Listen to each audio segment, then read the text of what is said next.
Hey guys, I'm Traci Copeland and this is The Right Way with Well+Good. Today I'm going to take you through the right way to do a frogger.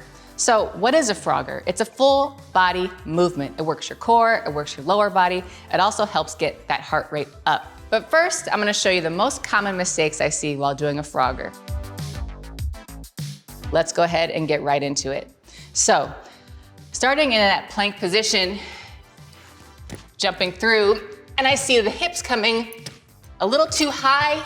I also see them coming in a little too low, which puts that unnecessary strain on your back, which means you're not going through the full range of motion.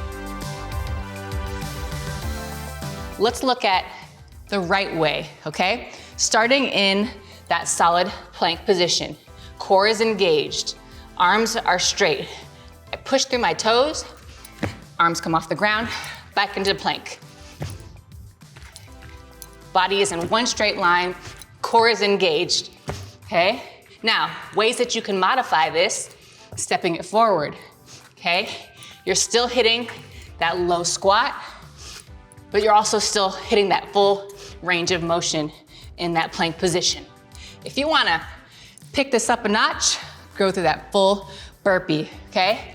So, jumping straight up, jumping back. Now I'm not going all the way down in the push-up, but I am hitting that plank. My hips never get too low, they never get too high.